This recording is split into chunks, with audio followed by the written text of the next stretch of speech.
Alhamdulillah wa asyhadu an la ilaha illallah wahdahu la syarikalah wa asyhadu anna sayyidana Muhammadan abduhu wa rasuluh la nabiyya ba'dah.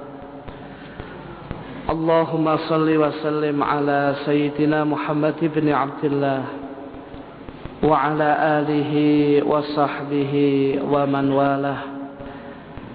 Subhanaka la ilma lana illa ma 'allamtana innaka antal alimul hakim. Rabbi yassir wa la tu'assir wa tammim bil khair, amma ba'd. Hadirin hadirat sekalian, segenap pendengar Masjid Agung Jami' Kota Malang yang senantiasa dimuliakan oleh Allah. Alhamdulillah, pada malam hari ini Allah Subhanahu wa ta'ala masih memudahkan kita untuk senantiasa mengisi waktu, umur dan usia kita untuk senantiasa taat dan ibadah kepada Allah Subhanahu wa ta'ala, yang wujudnya adalah datangnya kita ke Masjid Agung Jami' Kota Malang ini untuk melaksanakan sholat jamaah maghrib, yang kemudian kita rangkai dengan majelis taklim seperti malam hari ini, dan kemudian kita tuntaskan dengan melaksanakan sholat jamaah isya. Kita senantiasa berharap kepada Allah Subhanahu wa ta'ala, kehadiran kita di tempat ini senantiasa mengundang rahmat dan keberkahan Allah. Duduknya kita di tempat ini, kita mendapatkan kemanfaatan yang begitu banyak, baik manfaat dunia maupun manfaat akhirat. Dan sepulangnya kita dari tempat ini, dosa-dosa kita diampuni oleh Allah. Segala hajat kebaikan dunia akhirat kita dikabulkan oleh Allah. Ketakwaan kita semakin ditambah oleh Allah. Ibadah kita semakin digiatkan oleh Allah. Dan pada akhirnya kita kelak mendapatkan husnul khatimah.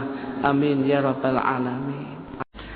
Hadirin hadirat sekalian yang dimuliakan oleh Allah, ternyata tugas ibadah kula panjenengan wonten alam donya niki, ternyata ketaatan kita kepada Allah Subhanahu wa ta'ala ini tidaklah berjalan mulus, tidaklah berjalan ringan, sebab banyak perkara.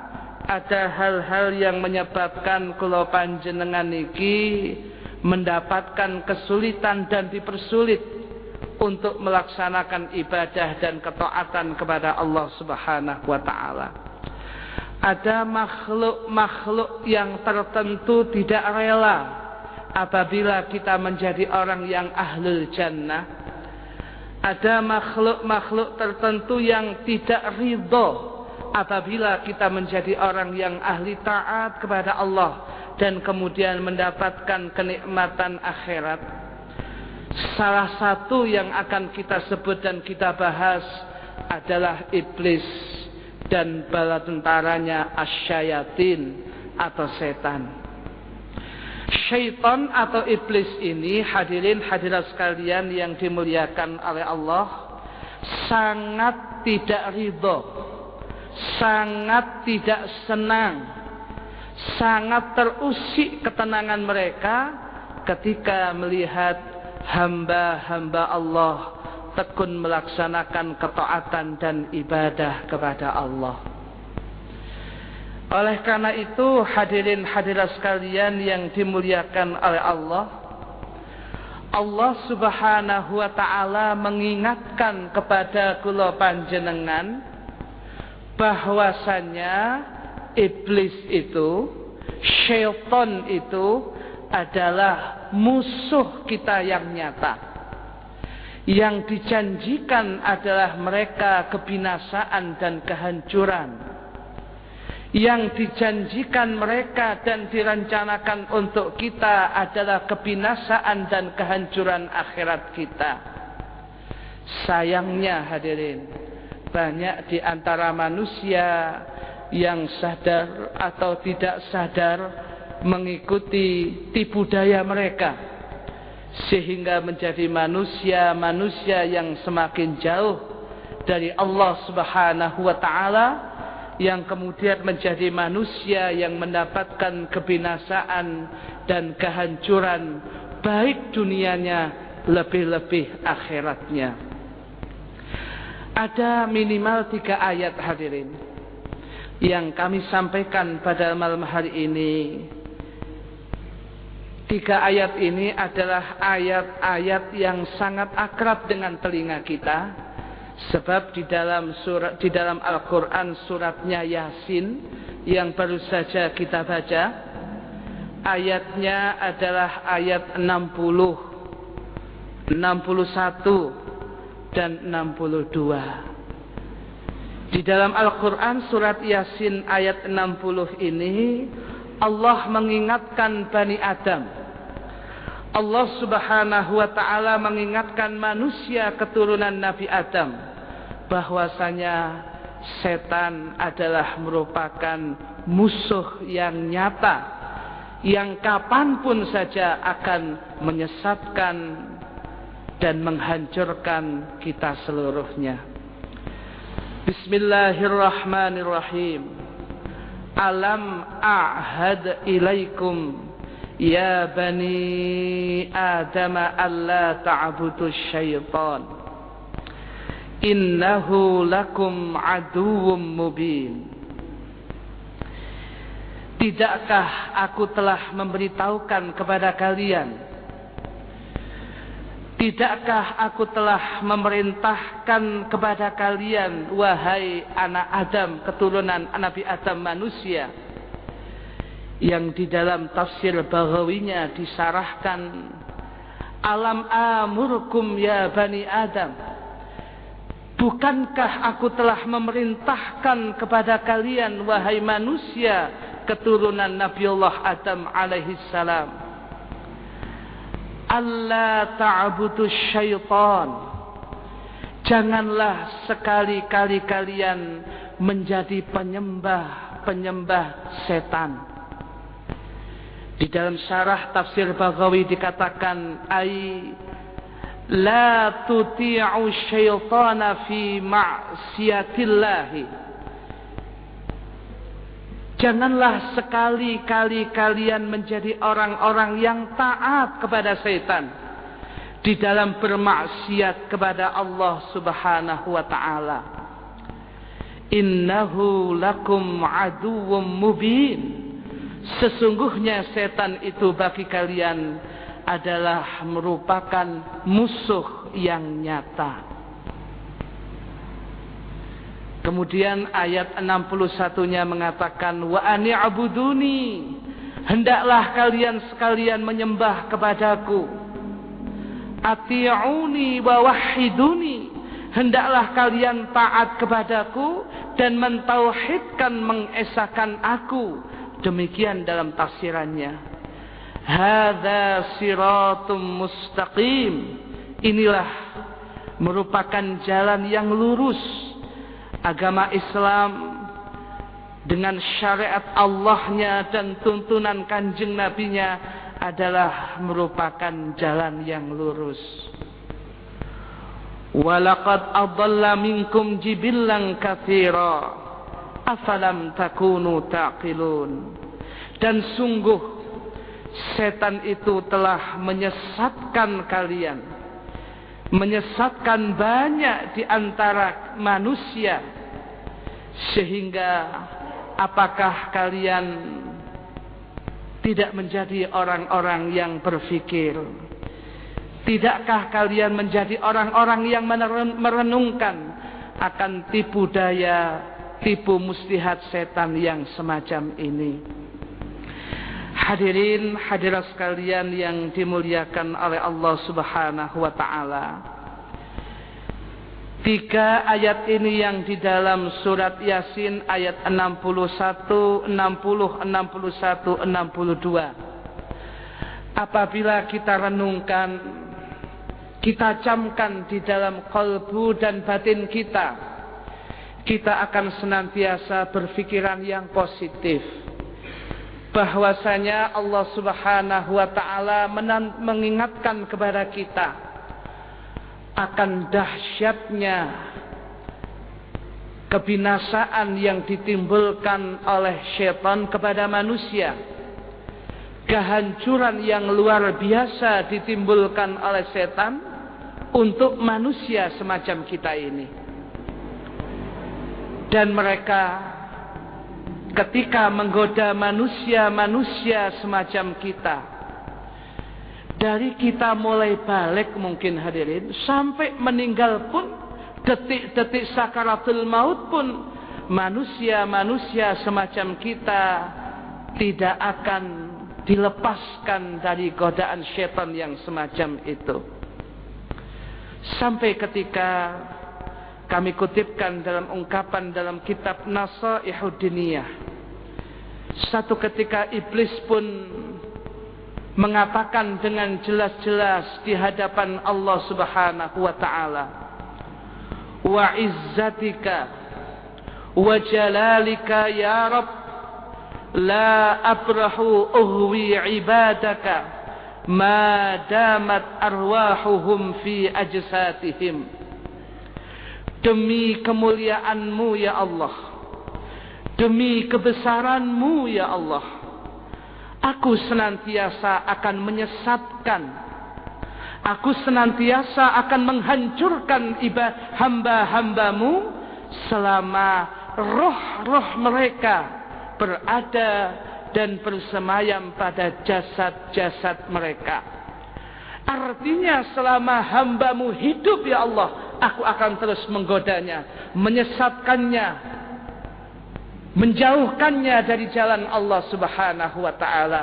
Itulah merupakan sumpah iblis, itulah merupakan sumpah syaitan yang senantiasa mengintai dan terus menerus akan menggoda manusia-manusia semacam kita. Oleh karena itu hadirin yang dimuliakan oleh Allah Subhanahu wa Ta'ala, pada kesempatan malam hari ini kita akan mempelajari maka itu syaitan, tipu daya setan, agar kita tahu hadirin, mana yang mengajak kepada kebaikan dan mana justru yang menjerumuskan kepada kesesatan dan kebinasaan kehancuran kita. Di dalam kitab Minhajul Abidin, Hujjatul Islam, Al-Imam Al-Ghazali radhiyallahu anhu minimal menulis beliau akan 7 cara, trik, tipu daya, tipu muslihatnya syaitan di dalam rangka menggoda hamba Allah yang sedang melaksanakan ketaatan kepada Allah Subhanahu wa Ta'ala. Bayangkan hadirin, manusia yang sedang melaksanakan ketaatan kepada Allah, hamba Allah yang sedang melaksanakan ketaatan kepada Allah, digoda dan diselewengkan oleh iblis, oleh syaitan, agar mereka jauh dari Allah Subhanahu wa Ta'ala. Al-Imam Al-Ghazali radhiyallahu anhu minimal menulis 7 cara tipu daya muslihat iblis, syaitan, di dalam rangka menggoda manusia yang sedang melaksanakan ketaatan kepada Allah. Yang pertama hadirin, kata Imam Ghazali, yang akan dilakukan oleh setan untuk menggoda manusia yang melakukan ketaatan kepada Allah, an yanhahu anha. Syaitan akan mencegah manusia itu untuk melaksanakan ketaatan kepada Allah. Dia berbagai macam cara dan tipu muslihat akan ditawarkan oleh iblis, ditawarkan oleh syaitan agar kita tidak jadi melakukan kebaikan dan ketaatan kepada Allah Subhanahu wa Ta'ala. Ada orang hendak melaksanakan salatul jamaah, dibuat mungkin di rumahnya sinetronnya semakin indah, tampilan di TV-nya semakin bagus, sehingga orang berpikir sholat nanti kan bisa, jamaah di rumah kan bisa dengan anak-anak. Kalau anak-anak datang aja, saya habiskan televisinya, saya habiskan sinetronnya, eman tinggal sedikit yang demikian. Jamaah sudah dia tinggalkan. Semakin malam ternyata yang ditunggu jamaah tidak datang. Akhirnya kemudian dia sholat sendirian. Setan akan menggunakan berbagai macam cara bagaimana manusia tidak taat kepada Allah Subhanahu wa taala. Ini cara yang paling kasar, hadirin. Cara yang terang-terangan setan mencegah manusia tidak taat kepada Allah.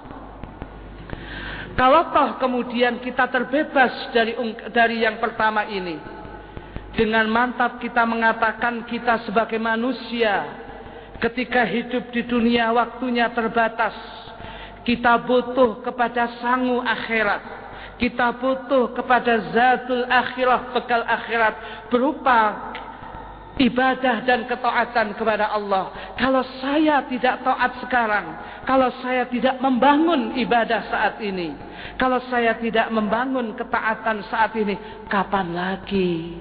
Akhirnya dia tetap taat kepada Allah, dia ibadah tetap kepada Allah.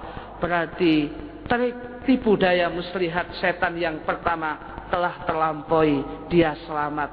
Apakah dia terbebas? Masih ada 6 lagi, hadirin, di depan hamba Allah ahli taat yang demikian ini. Jangan khawatir, hadirin, katanya setan. Apa yang kedua?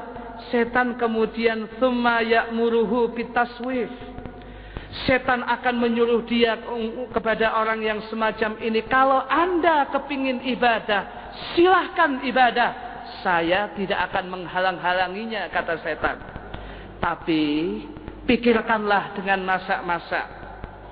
Yang namanya ibadah itu adalah untuk akhirat. Sedangkan ibadah untuk akhirat bisa saat ini, bisa besok, bisa sebulan lagi, bisa kapan-kapan. Sebab Anda usianya masih remaja, usia Anda masih muda, umuran Anda masih kepala 2, kepala 3, masih jauh. Andai kata Anda menjadi orang yang tua ahli taubat, alangkah baiknya mumpung si enom, ibadahnya nanti saja, habiskan untuk kesenangan duniawi, untuk kesenangan hidup, ibadahnya nanti saja. Apabila tipu daya muslihat yang kedua terkena, habis kita, hadirin, hancur. Manusia dengan sikap, dengan umur remajanya, dengan usia mudanya, dia berpikir benar ungkapan ini. Mumpung si enom, nanti aja kalau sudah tua menjadi ahli taubat, khusyuknya ibadah semakin mantap kepada Allah. Begitu duniawinya dihabiskan, masa remaja mudanya dihabiskan untuk duniawi, harapannya ketika dia tua nanti taubat kepada Allah, belum sampai tua pindah ke kuburan Kasin, wassalam. Habis, hadirin yang demikian ini. Belum sampai usia tua, dia sudah pindah ke alam barzakh. Belum ibadah, belum taat, karena mengikuti tipu dayanya setan. Jangan ibadah sekarang, masih muda, nanti aja kapan-kapan. Kalau sudah agak tualah ibadah itu. Belum sampai tua, kemudian pindah ke alam barzakh, wassalam, habis sudah. Kepingin sholat, tidak terpenuhi, akhirnya disolati oleh orang kampung, hadirin. Nah, kalau sudah yang demikian ini habislah orang yang semacam ini. Tetapi kalau manusia kemudian dengan mantap mengatakan, soal usia ada, Nabi mengatakan 60 dan 70. Tapi siapa tahu berapa usia saya, berapa umur saya hidup di alam dunia, tidak ada yang tahu. Yang tahu hanya Allah Subhanahu wa ta'ala. Kalau saya ibadah tunda sampai besok, apa besok saya masih hidup? Belum tentu. Kalau ibadah saya tunda 1 jam yang akan datang, apa saya masih hidup? Belum tentu. Selama saya diberikan nafas oleh Allah, harus saya gunakan ibadah.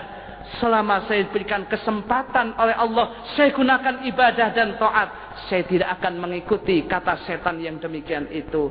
Ketika dia lepas dari tipu muslihat yang kedua, dia ibadah dan ibadah, tidak menunda-nunda, dia terbebas dari trik tipu daya muslihat setan yang kedua. Apakah dia sudah terbebas hadirin? Belum hadirin, masih ada 5 lagi setan yang akan menggoda semakin halus manusia semacam kita. Ketika itu setan akan menghembuskan kepada orang yang semacam ini. Kata Imam Ghazali dalam Minhajul Abidinnya ini, "Tsumma ya'muruhu bil ajalah." Yang ketiga, setan malah menyuruh orang ini ibadah kepada Allah. Sudah, ayo waktunya azan, salat. Sudah waktunya ibadah, ibadahlah. Ada uang, sedekahlah dan sebagainya. Contohnya ibadah, contohnya salat. Dia akan diperintahkan, malah setan memerintahkan taat. Ayo, salat. Dia salat di awal waktu. Hanya sayang hadirin, ketika salat itu setan menggoda orang yang demikian ini. Apa bentuknya? Bil ajalah. Dia diperintahkan ibadah dengan cepat-cepat, bergegas, terburu-buru, serba terburu-buru yang demikian ini. Ya, ketika dia melaksanakan sholat berjamaah terlalu lama. Yang penting dapat awal waktunya. Yang penting zaman sekalipun sholat sendirian, cepat. Sebab zaman selak ditunggu dengan langganan Anda. Cepat ibadahnya, jangan lama-lama. Tokonya jangan ditutup lama-lama. Langganan Anda di depan sudah banyak menunggu. Kalau itu sampai kemudian terlepas, berapa kerugian hari itu. Sholatnya cepat hadirin. Nah, kalau sudah sholat cepat nih hadirin, ya, ibadahnya ibadah. Cuman bagian daripada ibadah itu sudah hilang. Padahal di dalam sholat itu ada yang namanya rukun-rukun sholat. Sebagian rukun sholat itu ada yang namanya tumak ninah, tenang, khusyuk dalam ibadah, sudah ditinggal yang demikian ini. Tumak ninahnya hilang, khusyuknya hilang. Sing penting cepat selesai ibadahnya. Ini sudah masuk trik tipu daya syaitan hadirin. Orang yang kepingin sholatnya cepat-cepat, ibadahnya cepat selesai yang demikian ini. Ya, segalanya kepingin cepat selesai yang demikian ini. Ya, kalau kemaksiatan panjang gak terasa hadirin karena enak. Tapi kalau ibadah, ya agak lama sedikit. Pengajian pagi kah, sore kah, malam kah agak pengajian, ya agak lama sedikit. Sing rungokno pengajian bolak-balik ndelok jam. Gak mari-mari jam iki. Mati ta jam iki. Kok pancet ta yang demikian itu. Niki njaluk cepet ya yang demikian ini. Padahal yang demikian ini tipu dayanya syaitan itu. Nah, ketika yang ketiga ini dia selamat hadirin, dia berpikir menepis ungkapan tipu dayanya setan dengan ungkapan qalilul amal ma'at tamam khairun min katsirihi ma'an nuksan. Sedikit amal ibadah tapi tumak ninah, rukun saya jalankan semua, tumak ninah, khusyuk sekalipun tidak banyak yang saya lakukan, lebih baik daripada banyak tapi banyak kekurangannya di situ. Maka dia tertolaklah yang namanya bergegas dan terburu-buru dalam ibadah. Segalanya tetap tenang, tumak ninahnya dijalankan, khusyuknya dijalankan. Dia terbebas dari trik tipu daya muslihat yang ketiga. Apakah dia sudah terbebas dari yang namanya godaan setan? Masih ada 4 hadirin yang akan menggoda kita ternyata. Belum habis Ustaz. Belum, masih ada 4. Jangan khawatir kata setan yang demikian itu. Begitu kemudian kita terbebas dari yang ketiga, tsumma ya'muruhu bi itsmamil amal mura'atan linnas. Setan akan memerintahkan kepada kita, perintahnya halus hadirin. Kalau sholat, tumak ninahnya dipasang. Kalau sholat yang khusyuk, kalau sholat yang bagus, seluruhnya dipasang. ikuti apa yang pernah dilakukan Nabi. Wah, itu katanya setan begitu. Kelihatannya ini indah kata-kata ini hadirin. Tapi di balik itu hadirin, setan punya rencana. Apa? Dengan bagusnya sholat yang semacam itu, kemudian orang yang demikian ini ditimbulkan perasaan riya di dalam batin dan hatinya. Dengan Anda melihat ibadah yang bagus, subhanallah, pujian akan mengalir kepada Anda. Orang akan mengagumi Anda dengan ibadah Anda. Orang akan mengacungkan jempol kepada Anda. Luar biasa. Wah, mulailah riya dipasang oleh setan di dalam batinnya. Kalau sudah terkena dengan yang namanya riya, habis ibadahnya. Ibadah mboten krana Gusti Allah, mboten lillah, berarti bukan li ajlillah, berarti tidak ikhlas, krana menungso demikian ini. Inilah ibadah yang akan binasa, tidak akan mendapatkan apa-apa. Sampai digambarkan dalam kitab Tambihul Ghafilin, orang yang riya dalam ibadah tidak ikhlas bagaikan orang yang pergi ke pasar, dalam kantong sakunya membawa sesuatu yang banyak, kelihatannya penuh sakunya, tapi isinya adalah pasir hadirin, isinya adalah tanah. Orang melihat, Masya Allah, 4 sakunya baju takwanya penuh dengan sesuatu. Jangan-jangan uang itu mesti dia ke pasar. Orang mengatakan hebat dia ke pasar membawa uang banyak, tapi ternyata yang dibawa adalah pasir alias tanah. Begitu sampai pasar, ya nggak ada gunanya yang demikian ini. Inilah orang yang riya hadirin. Nah, setan akan membuat manusia semacam kita semacam itu.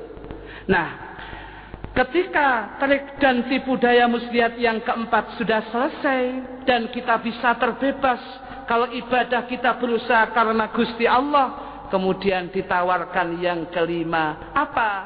Perasaan ujub yang demikian, bangga dengan ibadah yang kita lakukan. Ketika kita ibadah begitu bagus, begitu nikmat, kemudian ditimbulkan rasa-rasanya kok di kampung ini, di masjid ini nggak ada ibadah yang sehebat saya, sebaik saya. Ini karena kehebatan saya dalam ibadah, kekuatan saya dalam ibadah. Habis ibadah ini namanya ujub hadirin, membanggakan ibadah yang dilakukannya. Andai kata kemudian dia terbebas dari ini, yang keenam masih ditawarkan hadirin.